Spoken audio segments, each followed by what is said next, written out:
Sur les routes d'Amérique latine, on croise bien souvent de ces jeunes qui, sac sur le dos, partent à l'aventure afin de découvrir le monde. Ils sont à la recherche de destinations nouvelles, excitantes, telle une île paradisiaque d'Amérique centrale où se réfugiaient à une autre époque les pirates et flibustiers. Pour deux jeunes Québécois en quête de découverte, l'aventure prend une tournure dramatique.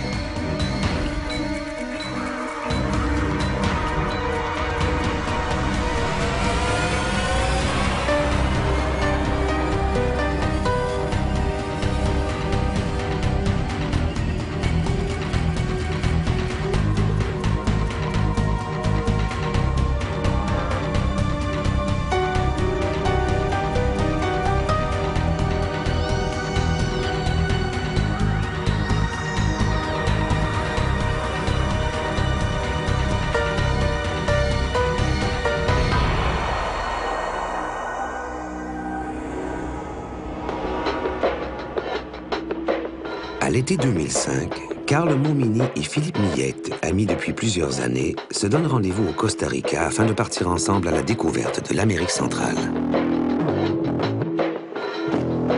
Je suis parti seul. Parti comme ça, je dis, moi, je m'en vais au Mexique. Je m'en vais faire le tour de l'Amérique centrale et sud. J'avais des grandes idées. J'ai arrêté au Costa Rica, j'ai manqué de fonds. Fait que là, je restais là pendant 2 mois et demi, j'ai travaillé.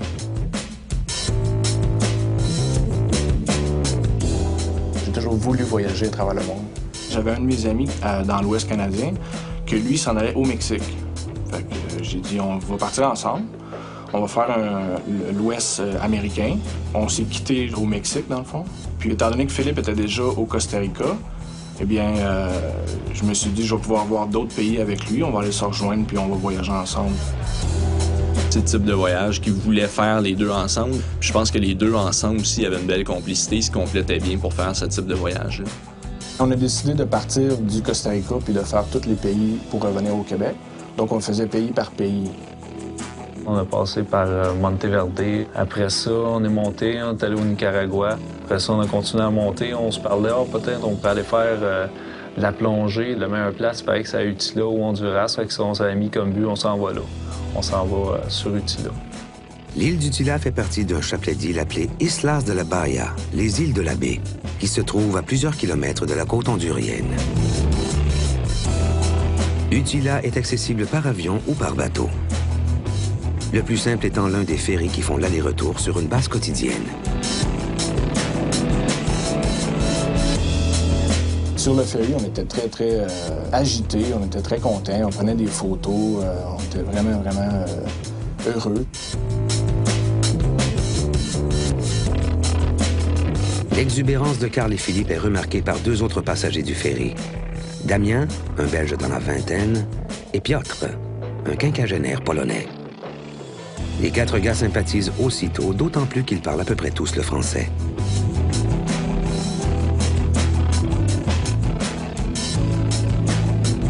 Carl, Philippe et leurs nouveaux amis se rendent tous au même hôtel, le Tony's Place, situé à East Harbour, la seule ville de l'île. Peuplé de seulement quelques milliers de personnes, on a l'impression que la vie sur l'île s'est figée dans le temps. Je te dirais, c'est comme un petit paradis.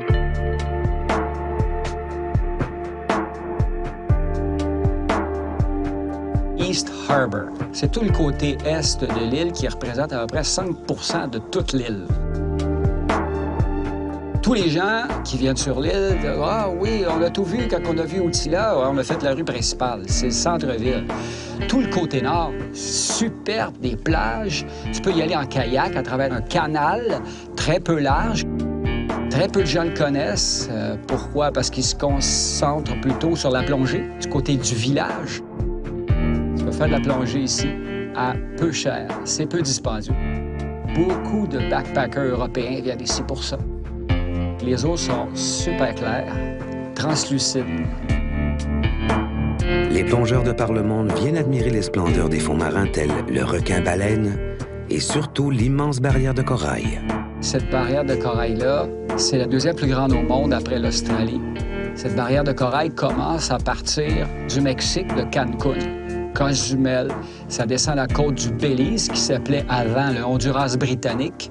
Et puis ensuite de ça, ça tourne pour longer la côte, pour finir dans les Bay Islands, où nous sommes. Du 17e au 18e siècle, des pirates aussi célèbres et terribles que le capitaine Henry Morgan et Barbe Noire ont abordé l'île d'Utila. C'est un repère de pirates, tout à fait. Les pirates possédaient des vaisseaux avec un faible tirant d'eau, donc ils pouvaient passer dans des endroits où il n'y avait pas beaucoup d'eau, allaient pirater les vaisseaux espagnols, et puis ils venaient se cacher ici dans les îles parce qu'il y a des barrières de corail. Et les Espagnols ne pouvaient pas y aller. La légende raconte que les pirates cachaient leur butin à l'intérieur des grottes qui entourent Pumpkin Hill, la seule montagne de l'île. Carl, lui, des fois, il a des idées un peu enfantines. Fait qu'on dit, on joue aux pirates. On va jouer aux pirates sur l'île. On se demandait qu'est-ce que ça fait un pirate. Ça boit du rhum. On est allé dans un petit bar prendre une bière puis un verre de rhum. On a décidé de se mettre notre bandeau comme des pirates. Il y avait un perroquet sur le bord. Fait que là, pour le scénario des pirates, c'était l'idéal. Le beau petit perroquet vert qu'on pouvait mettre sur l'épaule. Carl et Philippe entendent parler d'une grotte digne d'intérêt, située non loin de East Harbour. Ils décident d'aller y faire un tour. Il y a sûrement un trésor à découvrir ou quelque chose, mais on savait que c'était pas vrai, mais c'était juste l'aventure pour nous de jouer aux pirates.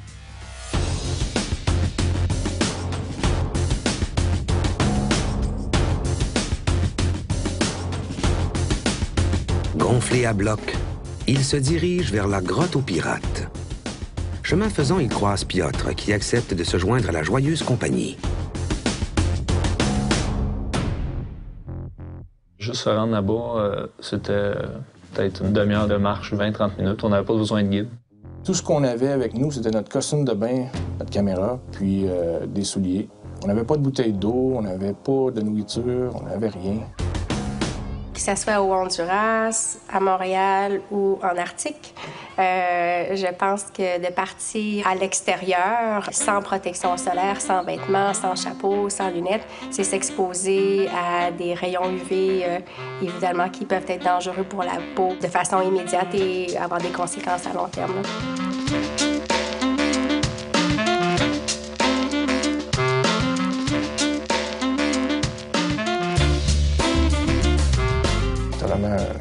Un petit chemin qui allait dans la jungle, si tu veux.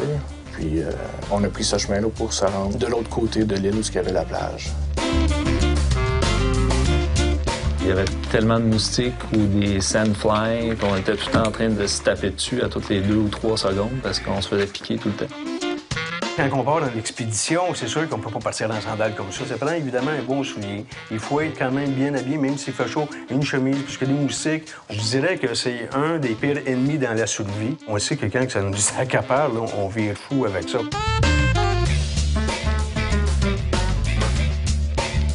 On est arrivé à la plage. On savait que les grottes, c'était proche de la montagne. On voyait la montagne. Mais en arrivant à la plage, on s'est dit, on va se baigner, on va en profiter. Il faisait beau soleil. Les 4 amis se lancent à l'eau, trop heureux de pouvoir se rafraîchir et soulager l'enflure des piqûres de moustiques, qui incommodent plus particulièrement Damien.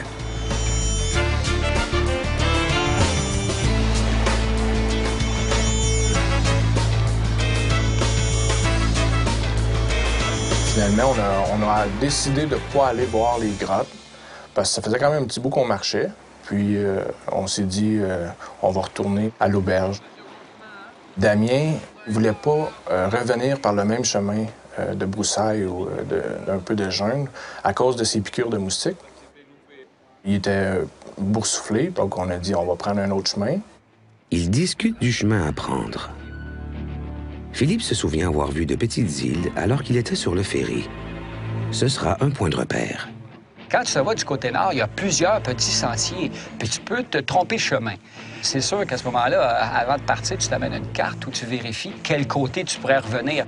Mais c'était toujours le fait que c'est une île C'est impossible qu'on se perde en faisant le tour. C'est sûr qu'on va revenir au point de départ un jour. Les 4 gars partent confiants. On s'est dit sûrement que le chemin à gauche vers l'ouest serait plus facile. Puis on a tous décidé de partir en faisant le tour de l'île. Oh là là là là! Carl, Philippe, Damien et Piotr ne se doutent pas de ce qui les attend. La route qu'ils choisissent de prendre ne mène pas à East Harbor, bien au contraire.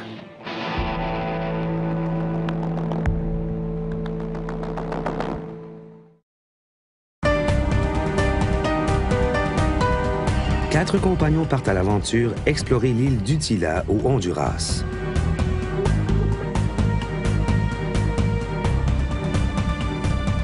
Carl, Philippe, Damien et Piotr ne se doutent pas de ce qui les attend. Ils s'enfoncent sans le savoir dans la partie sauvage de l'île. Moi, je ne m'aventurerais pas du côté ouest sans connaître le chemin parce que c'est long. Longtemps. On est parti, je dirais, là, il était à peu près peut-être midi, les alentours de midi. On était proche de la forêt, fait qu'il y avait plus de moustiques, mais quand on était sur le bord de l'eau, il y en avait un peu moins. Donc on avait décidé toujours de marcher un petit peu plus collé sur l'eau. Le rythme de la marche est plutôt lent. Les embûches sont nombreuses. Le sol est inégal, hasardeux. Lorsqu'on a quitté la plage, au début, c'était un peu sur le sable, sur la plage, mais ça a été vite. On a commencé à marcher sur des coraux. La surface, c'était vraiment pas agréable pour marcher. C'était des coraux morts. Ça, c'est très coupant. C'est pas stable, ça casse facilement sous les pieds. C'est que Philippe et Carl ont appelé des coraux. C'est pas vraiment des coraux. C'est sur des roches volcaniques qu'ils ont marché. C'est des rochers très pointus. Même en souliers, c'est difficile de marcher là-dessus. Tu veux surtout pas tomber. Notre progression était très lente.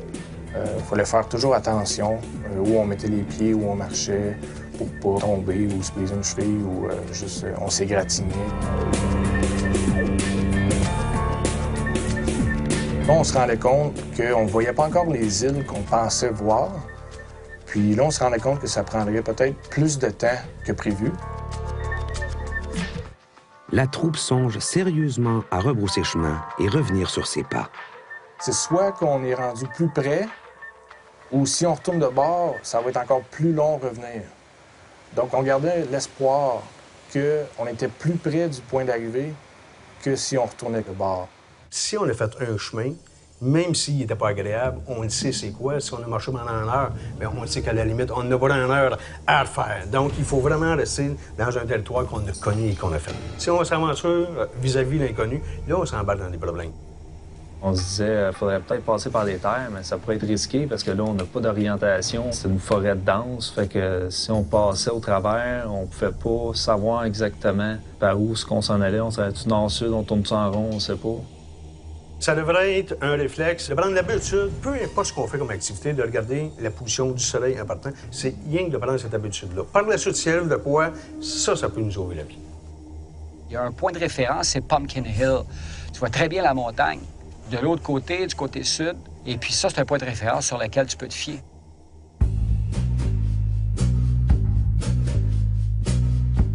Ils ont aussi traversé un canal avec des mangroves. À travers ce canal-là, il peut y avoir toutes sortes de bestioles aussi. Des poissons qui se cachent là-dedans, les barracudas. Et beaucoup d'insectes. Alléluia. Je savais que c'était possible en Amérique centrale, comme dans chaque pays. Il y a toujours des maladies qui sont différentes du Québec, si tu veux. Mais je ne savais pas exactement quelles maladies pouvaient apporter les piqûres de moustiques. Dans un pays comme au Honduras, on peut retrouver des insectes piqueurs qui sont vecteurs de maladies. Il y a un insecte qui s'appelle l'anophèle. C'est un moustique qui, lui-même infecté par un parasite, peut transmettre à l'homme une maladie qui s'appelle la malaria. Il y a un autre sorte de moustique qui ressemble à l'anophèle, qui, lui, peut transmettre un virus qui peut donner la dengue. Il y a aussi les puces de sable ou les mouches de sable.